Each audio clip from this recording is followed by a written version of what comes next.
Hello दोस्तों, आज हम पढ़ेंगे घातांक और कड़े, जिसको इंडिसेज एंड शॉर्ट्स बोला जाता है। ठीक है, इंग्लिश में। तो आइए सबसे पहले हम घातांक को समझते हैं। घातांक होता क्या है? ठीक है, जब किसी संख्या को उसी संख्या से गुणा किया जाता है, जब किसी संख्या को उसी संख्या से गुणा किया जाता है तो उतने को उस संख्या की घात तथा संख्या आधार होती है। ठीक है, एग्जाम्पल के साथ इसको समझते हैं। कैसे? मान लीजिए कोई संख्या है, 4 ही मान लेते हैं। 4 की जितनी बार गुणा किया जाए, ठीक है, तो ये हमारी 4 तो हमारी संख्या हो जाएगी, लेकिन जितने हैं इसकी क्या हो जाएगी? ये पावर हो जाएगी, यानी घात हो जाएगी। तो इसको क्या बोला जाएगा? घात। और इसको बोला जाएगा आधार। दूसरा, 5 गुणे 5 गुणे 5 गुणे 5, तो हम इसको लिखेंगे 5 की पावर 4, यानी 5 की घात 4। तो ये हमारे क्या हो जाएगी? घात। और ये हमारी क्या हो जाएगी? आधार। यानी जो संख्या होगी उसी संख्या से गुणा किया जाए। ठीक है, तो अब आते हैं घातांक के नियम। घातांक के नियम क्या है? पहला है p के पावर m इंटू पी के पावर n है, तो इसको लिखा जा सकता है p के पावर m प्लस n, यानी इसका आधार बराबर है और घाते अलग है। तो आधार बराबर है तो आधार को लिख लेंगे और घाते को आपस में जोड़ लेंगे। दूसरा है p के पावर m बट्टा p के पावर n। ठीक है, तो इसको कैसे लिखेंगे? p तो हमारा रहेगा, आधार बराबर है। ठीक है, जो हमारे n है ये ऊपर आके क्या हो जाएगा? माइनस में हो जाएगा। अब p के पावर n कोष्टक पूरा का पावर क्या है? n है, तो इस m का गुणा इस n में कर दिया जाएगा। ये हमारा क्या हो जाएगा? आधार हो जाएगा। अब देखिए p q पूरे की पावर क्या है? n है। तो ठीक है, इसको हम अलग अलग भी लिख सकते हैं, जैसे p के पावर n और q के पावर n। पांचवा है p के पावर माइनस m है। ठीक है, तो अगर हम इसको प्लस में करेंगे तो क्या हो जाएगा? बट्टे में हो जाएगा।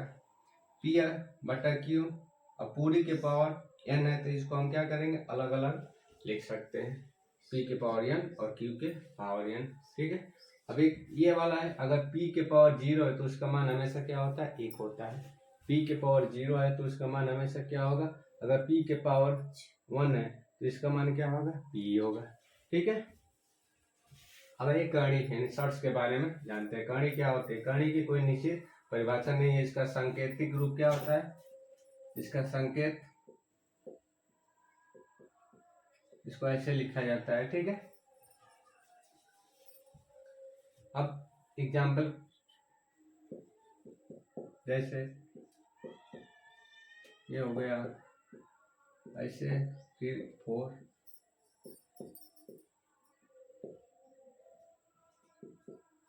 ये हमारे क्या है? करणी के संकेत है। अब आते हैं करणी के नियम। करणी के नियम क्या होता है? एकोष्ट में क्या है? p अंडर रूट, यानी इसकी पावर n है तो इसको हम कैसे हल करेंगे? पहले तो अंडर रूट को हल करेंगे, क्या हो जाएगा? 1/n आगे पावर n, ये इसका गुणा करेंगे तो ये दोनों n से n कट जाएगा, बचेगा p। तो क्या हो जाएगा? p q under root n, तो इसको लेकर अलग अलग कर सकते हैं। ठीक है, और जैसे p अंडर रूट और q अंडर रूट, अब जब दोनों बट्टे में हो, जैसे p बटा q अंडर रूट n है तो इसको लिख सकते हैं p under root p under root q, दोनों के पावर n है। ठीक है, और यहाँ पे अगर दोनों अंडर रूट के अंदर है तो दोनों का हम क्या करेंगे? गुणा कर लेंगे, दोनों करने का गुणा कर लेंगे और उसकी पावर को रख लेंगे। ठीक है, आइए उदाहरण के साथ समझते हैं। ठीक है, ये 3a² b² c गुणे 2a² b 80 के पावर 2 है। इसको हल कैसे करेंगे? ठीक है, a के साथ a को, b के साथ b को और c के साथ हल करते हैं, और इस 2 का इसमें गुणा आ जाएगा 3 में। तो कितना अच्छा है। और a की पावर यहाँ 2 है, यहाँ a की पावर 2 है, तो टोटल कितना हो जाएगा? a के पावर 4 हो जाएगा। यहाँ b के पावर 2 है, यहाँ b के पावर 1 है, तो b के पावर 3 हो जाएगा। यहाँ c के पावर 1 है, यहाँ c के पावर 2 है, तो यहाँ c के पावर 3 हो जाएगा। क्या होता है? जब आधार समान है तो घातें क्या हो जाती है? आपस में जुड़ जाती है। अब इसको हल करके देखते हैं। 1/4 है। ठीक, यहाँ पे दशमलव है तो हम क्या करेंगे, दशमलव को पूरी तरह से हटा लेंगे। इसमें क्या करेंगे, हम 100 से गुणा कर लेंगे। 100 से गुणा करने के बाद ये हमारा तो हट जाएगा, यानी हो जाएगा 25/100।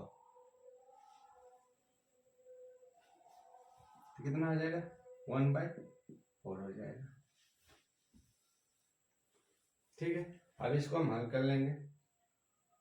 1 2 5 1 के पावर 4। इसको हम थोड़ा सा और आगे हल कर लेंगे। 5 के पावर 1/4। इसको हम छोटा रूप बना लेंगे, यानी 5 के पावर 3/4। ये हमारा क्या है, मल्टीप्लाई है। इसको हम हल कर लेंगे तो क्या होगा, ये हमारी आधार बराबर है तो घातें आपस में क्या हो जाएगी, जुड़ जाएंगे। 4/4 इकट्ठे हो जाएगा 5। अब आगे ये हल करते हैं। ये 6 के पावर 1/2 अगुणे, ये कितना होता है, 6 के पावर यानी 3 होता है। इसका 1/6 में क्या हो जाएगा, गुणा हो जाएगा। तो गुणा होगा तो क्या होगा, 6 के पावर 1/2 अगुण ये हो जाएगा 6 के पावर 1/2। इसको हम क्या कर लेंगे, आधार बराबर है तो घाते आपस में जुड़ जाएंगे। 2/2 यानी कट जाएगा।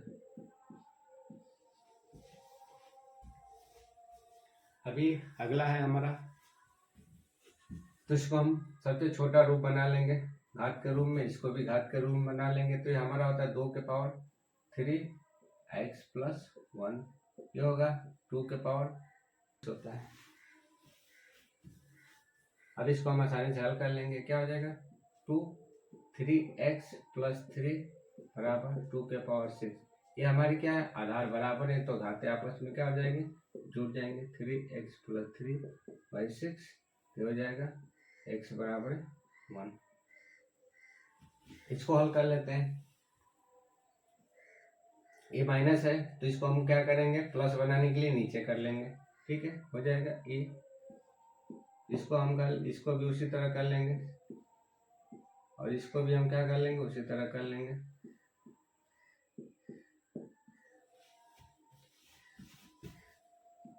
अब नियम इसको बताया गया है कि जब ऐसे अलग अलग हैं तो हम इसको क्या करेंगे, एक में सबको कर लेते हैं।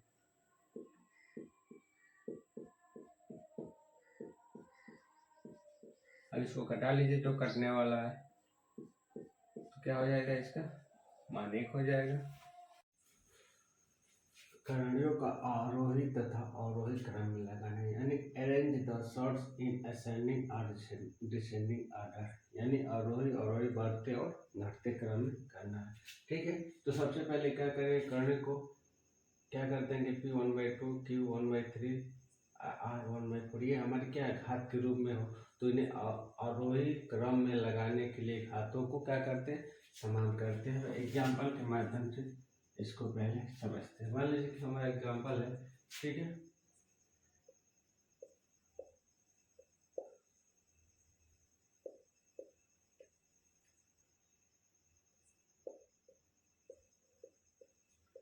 ये हमारा एग्जाम्पल है तो हम इसको ऐसे भी लिख सकते हैं। 2 के पावर 1/3 और 3 के पावर 1/2 और ये 4 के पावर 1/3। तो इसको हल करने के लिए सबसे पहले क्या करेंगे, इनकी घातों का हम क्या करेंगे, सबसे पहले एलसीएम लेंगे। ठीक है, एलसीएम कितना अच्छा है, तो 6 लेने के बाद इनकी घात को हम घटाएंगे तो यानी क्या हो जाएगा, इनका एलसीएम 6 होगा, हमने 6 ले लिया। ठीक है, तो इनकी घात से भाग करेंगे 3 से 6 तो कितने में 2 बार, तो जो हमारा भागफल आएगा वो इसे 2 की क्या हो जाएगी, पावर हो जाएगी। ये 3 की पावर 3 हो जाएगी और ये हो जाएगा 3 यानी 4 की पावर 2 हो जाएगी। अब इसको हल कर लेंगे तो कितना 4 हो जाएगा, ये 27 हो जाएगा और ये क्या हो जाएगा, 16 हो जाएगा। तो सबसे छोटी भिन्न कौन सी है, सबसे छोटी भिन्न यानी 2√3 है। ठीक है, और सबसे बड़ी भिन्न क्या है, √3। तो हम इसको क्या करेंगे, इसको हम क्या करेंगे,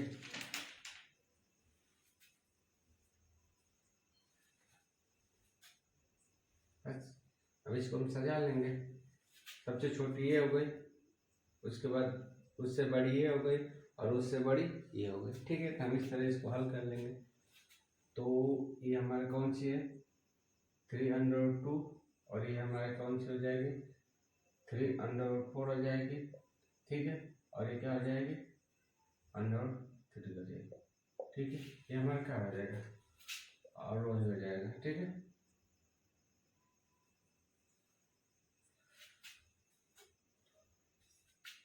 ये हमारा एग्जाम्पल मान लीजिएगा 2√3 यानी √3 है और ये क्या है 4। सबसे पहले हम इसको क्या करेंगे घात के रूप में बदल लेंगे। घात के रूप में बदल लेने के बाद क्या करेंगे घातों का हम क्या करेंगे एलसीएम लेंगे। घातों का एलसीएम लेते हैं, उसके बाद क्या करते हैं कि इसकी घात से भाग करते हैं। एलसीएम में जितना आंसर आएगा वो क्या हो जाएगा उसकी आधार का पावर हो जाएगी। इसको भाग करेंगे 3, ये 3 की क्या हो जाएगी पावर हो जाएगी। इसे 3 से भाग करेंगे तो 2 यानी ये 4 की क्या हो जाएगी पावर हो जाएगी। ठीक है, ये हमारा क्या हो जाएगा एलसीएम हो गया।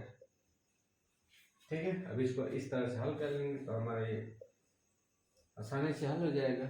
चाहे कोई भी कितना भी बड़ा सवाल हो, चाहे 4 है 5 है 6 है 7 है, किसी भी बेस का होगा तो हो जाएगा। ठीक, अब आइए करणियों के योग अंतर पर आधारित प्रश्न, यानी जो हमारे करणी इसको कैसे जोड़ेंगे कैसे हटाएंगे। तो सबसे पहले क्या करना पड़ेगा कि सजातीय करणियों का ही योग अंतर संभव है। इसका कहने का मतलब ये हुआ कि जो हमारी करणी होगी समान होनी चाहिए। ठीक है, उसकी घातें क्या होनी चाहिए समान होनी चाहिए, तभी हम क्या करेंगे करणी को जोड़ सकते हैं और हटा सकते हैं। जैसे 4√3 प्लस 6√3 तो क्या आ गया ये हमारे समान है, तो इसको हम जोड़ लेंगे कितना बचा है 4 10 100 हो जाएगा। ठीक है, अब एक अगला एग्जांपल देख लेते हैं। जैसे √5 प्लस 125 -4 √5। ठीक है, इसको हम कैसे बनाएंगे, ये तो हमारे जो का त्यों ही रहेगा, हम इसको ऐसे बना सकते हैं। ठीक है, और ये जो का रहेगा। अब देखिए प्लस को प्लस के साथ जोड़ लीजिए तो क्या हो जाएगा 6√5 और माइनस को इसमें से घटा दीजिए क्या हो जाएगा 2√5 हो जाएगा। बस हमारा यही आंसर हो गया। आसान है, बस समझना है। अब आते हैं करणियों के गुणा भाग पर आधारित प्रश्न।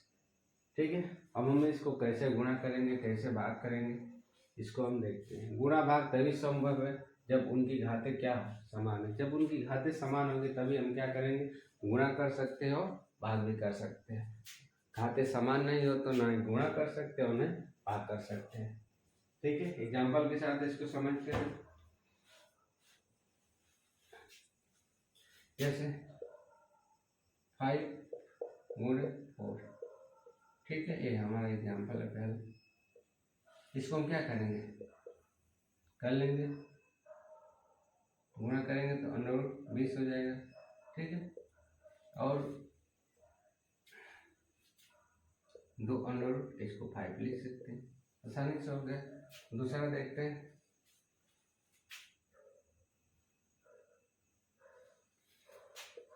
√5 गुणा √8 अब भागे √2। अब इसको कैसे हल करेंगे, तो सबसे पहले इनको हल कर लेंगे तो क्या आ जाएगा 8 पर 40 ऐसे हो जाएगा भागे √2। हम इसको ऐसे भी लिख सकते हैं 40/2 √2 को भाग करेंगे तो √20 लिख सकते हैं 2/5। हमारा आंसर हो जाएगा। आसान है।